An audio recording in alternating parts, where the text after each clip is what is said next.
His name was Nehemiah. He is known to many as a cupbearer, a man who served wine to the most powerful king on earth, Artaxerxes of Persia. One might picture a life of comfort, of silent service in the gilded halls of Susa, the imperial capital. And that picture would be right. He walked on polished stone, breathed air thick with incense, and held a position of immense trust. His world was one of security, influence, and order. But that was not his story. His true story was not about the wine he served, but about the bitterness he tasted. It is a story of how a broken heart, a whispered prayer, and an unshakable resolve can become the instruments of God to rebuild a nation from its ashes and restore its soul. It's a story that begins not with a bang, but with a quiet, devastating conversation that shattered the comfort of his world. For 70 years, his people, the Jews, had been rebuilding their lives after the Babylonian exile. They had returned to Jerusalem, the city of their fathers, the place where God had chosen to put his name. They had even rebuilt the temple, the heart of their worship. From the distant splendor of Persia, these stories were heard with a distant pride. The belief was that the work was done, that the long winter of their punishment was over. They were wrong. His world tilted on its axis the day his brother Hanani arrived from Judah with a few other men. Nehemiah saw the journey in their faces, the dust of the long roads, the weariness in their eyes. Eager for news, he pulled them aside and asked about the remnant, those who had survived the exile, and about Jerusalem. The answer they gave him was not a report, it was a death sentence to his peace. Hanani's voice was low, heavy with a grief that felt personal. He said, "Those who survived the exile and are back in the province are in great trouble and disgrace. The wall of Jerusalem is broken down, and its gates have been burned with fire." The words struck him like a physical blow. Disgrace, broken, burned. A city without walls in the ancient world was a city without dignity, without security, without an identity. It was a body without skin, vulnerable to every predator, exposed to the mocking gaze of its enemies. A wall was more than just a pile of stones, it was a declaration. It said, "We are a people, we have a home, we are protected." To hear that Jerusalem's walls were still in ruins, 70 years after the return, was to hear that his people were living in a constant state of shame and fear. The work wasn't done. It had barely begun. The body had a heart, the temple, but it was exposed and bleeding. He didn't just feel sad. A sorrow so profound it felt like a physical weight settled in his chest. He couldn't continue his duties. The polished halls of the palace felt like a prison. The fine food turned to ash in his mouth. For days he sat down and wept. He mourned, he fasted, and he prayed before the God of heaven. This wasn't a fleeting emotion, it was a holy burden, a grief that God himself had placed upon his soul. It was a grief that would become the fuel for the greatest undertaking of his life. In the quiet of his chambers, with the sounds of the Persian Empire bustling outside, he poured out his heart to God. His prayer wasn't a simple plea for help. It began with worship, acknowledging the greatness and terror of the God who keeps his covenant of love with those who love him. He had to remind himself who he was talking to, not a distant deity, but the awesome, promise-keeping God of Abraham, Isaac, and Jacob. Then came the confession. He didn't pray about what they had done. His prayer confessed the sins the Israelites, including himself and his father's family, had committed against God. This was a collective failure. The ruin of Jerusalem was a physical manifestation of a spiritual decay that had been festering for generations. He owned it. They had acted wickedly. They had not obeyed the commands, decrees, and laws he gave Moses. The rubble in Jerusalem was the consequence of the rubble in their hearts. But prayer is not just about confession, it's about clinging to the promises. He reminded God of his own words spoken through Moses. He quoted his promise back to him, "If you are unfaithful, I will scatter you among the nations, but if you return to me and obey my commands." Even if your exiled people are at the farthest horizon, I will gather them from there and bring them to the place I have chosen as a dwelling for my name." He was standing on that promise. His people were God's people, the ones he had redeemed by his great strength and his mighty hand. Finally, after days of mourning and confession, his prayer turned to a specific, terrifying request. "Lord, let your servant prosper and grant him favor in the presence of this man." That man was King Artaxerxes. His entire plan, the vision that was beginning to form in the furnace of his grief, hinged on the mood of a pagan king who could have him executed for a moment of sadness in his presence. For 4 long months, he carried this burden in silence. Every day he performed his duties as a cupbearer. He would take the wine, taste it to ensure it wasn't poisoned, and present it to the king. His face had to be a mask of contentment, his demeanor one of absolute loyalty. But inside, his heart was breaking for a city he had never seen. Then the day came. It was the month of Nisan, in the 20th year of the king. As Nehemiah took the wine and gave it to him, his carefully constructed mask must have slipped. The king, who had never seen him sad before, looked at him with a piercing gaze and asked, "Why does your face look so sad when you are not ill?" "This can be nothing but sadness of heart." Fear shot through him. To show sadness before the king was to imply dissatisfaction with his reign, a potentially treasonous offense. His life was in the king's hands, but in that moment of terror, he knew this was God's opening. He whispered a silent prayer to the God of heaven, and then he spoke his truth. "May the king live forever. Why should my face not look sad when the city where my ancestors are buried lies in ruins and its gates have been destroyed by fire?" The king's expression softened. He saw not treason but a deep personal grief. He asked the question that would change everything. "What is it you want?" This was it, the culmination of 4 months of prayer. Nehemiah took a deep breath and laid out the entire vision God had given him. "If it pleases the king, and if your servant has found favor in his sight, let him send me to the city in Judah where my ancestors are buried so that I can rebuild it." It was an audacious request.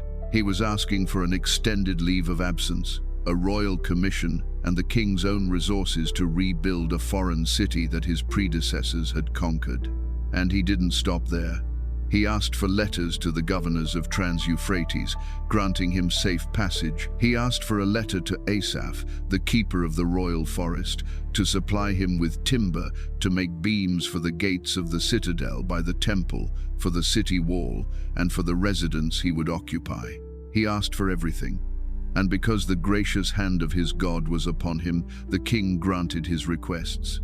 He even provided him with an escort of army officers and cavalry. The cupbearer was now a governor, armed with the authority of the Persian Empire, but fueled by the power of the God of heaven. The journey to Jerusalem was long, but it was nothing compared to the challenge that awaited him.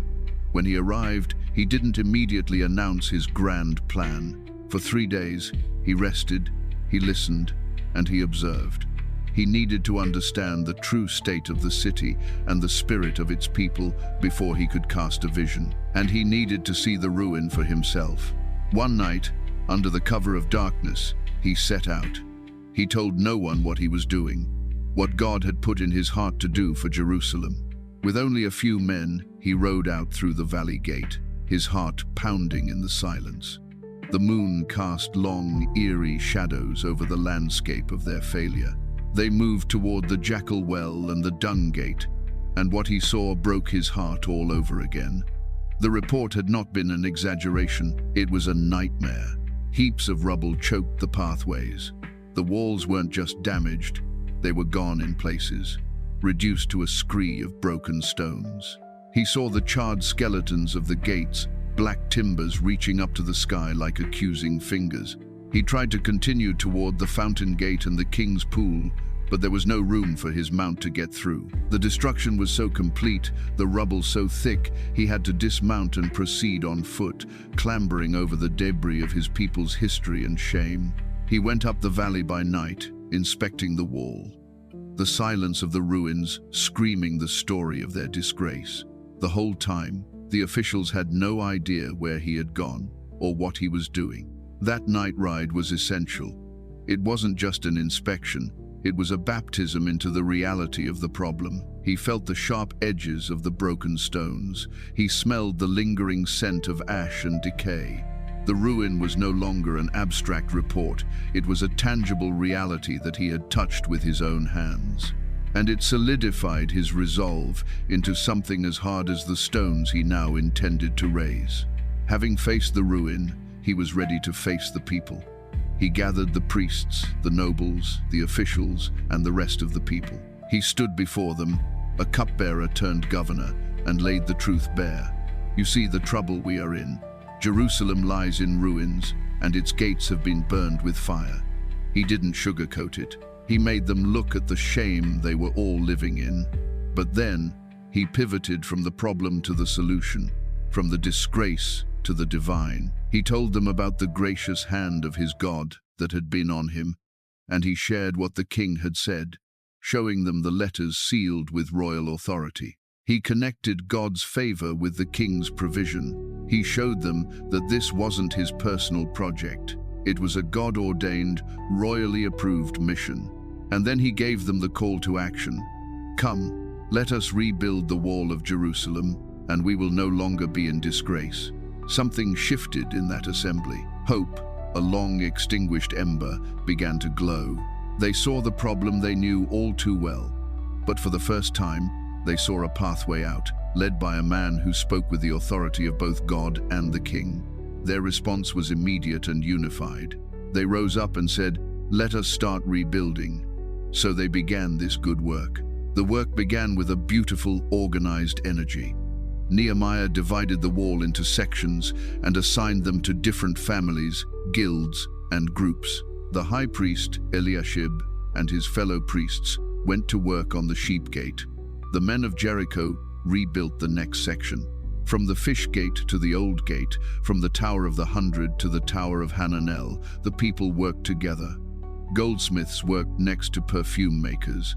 Rulers of districts worked alongside their daughters. Everyone had a piece of the wall to call their own.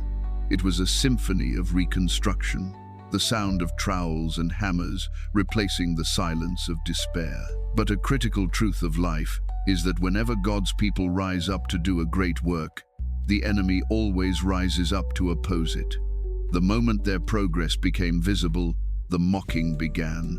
Their chief adversaries were three powerful men who had profited from Jerusalem's weakness: Sanballat the Horonite, Tobiah the Ammonite official, and Geshem the Arab. They ridiculed them, sneering, "What is this you are doing?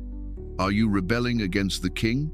Tobiah, standing beside Sanballat, added his own stinging insult, a comment designed to crush their morale. He jeered, "What they are building, if even a fox climbed up on it, he would break down their wall of stones." They were trying to frame the work as feeble and treasonous. They wanted to plant seeds of doubt and fear.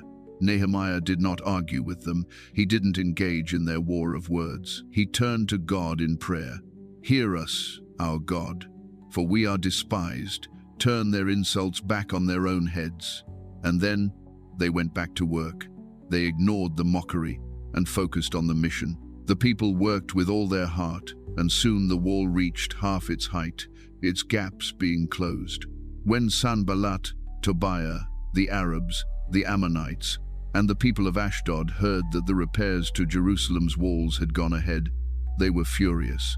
Mockery had failed, so their strategy shifted from ridicule to violence.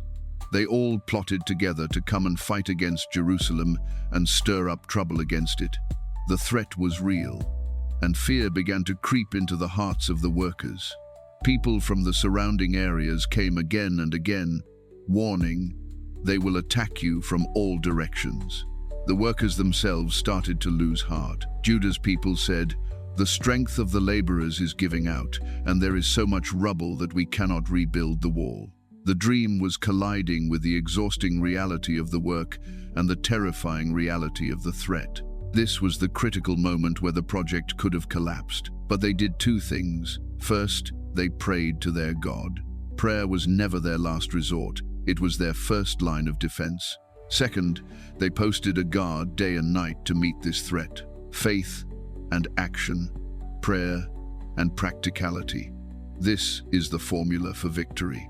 Nehemiah saw the fear in their eyes, so he stationed people behind the lowest points of the wall at the exposed places, posting them by families with their swords, spears, and bows. After he inspected them, he stood up and said to the nobles, the officials, and the rest of the people, "Don't be afraid of them. Remember the Lord, who is great and awesome, and fight for your families, your sons and your daughters, your wives and your homes." He called them to transform their fear into fight, to remember that the God they served was far greater than the enemies they faced. The result was a spectacle the ancient world had never seen. The work on the wall did not stop. From that day on, half of the men did the work, while the other half were equipped with spears, shields, bows, and armor. The builders, who carried the materials, did their work with one hand and held a weapon with the other. Each builder wore his sword at his side as he worked. They became a nation of warrior builders. Nehemiah kept a trumpeter beside him, ready to sound the alarm. They worked from the first light of dawn until the stars came out.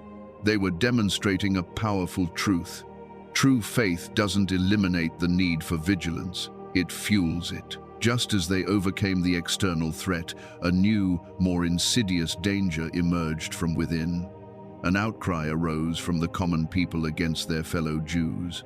In their desperation to feed their families and to pay the king's tax, the poor had been forced to mortgage their fields, vineyards, and homes, and even sell their children into slavery to their own wealthy countrymen, the nobles and officials, who were charging them exorbitant interest. When Nehemiah heard their cry, he was furious. A burning anger rose within him. Their enemies couldn't tear them down from the outside, so were they going to rot from the inside out with greed and injustice? The wall was meant to protect the people, not to enclose a system of oppression. He called a public assembly and confronted the nobles and officials. "You are charging your own people interest," he rebuked them. They were silent, shamed by the truth. He pressed on, "What you are doing is not right. Shouldn't you walk in the fear of our God to avoid the reproach of our Gentile enemies? Give back to them immediately their fields, vineyards, olive groves and houses, and also the interest you are charging them." Under the weight of public pressure and the fear of God, they agreed. They promised to give everything back. Nehemiah made them take an oath and called the priests to witness it. A leader must be willing to build with a trowel, fight with a sword, and cleanse his own house of injustice.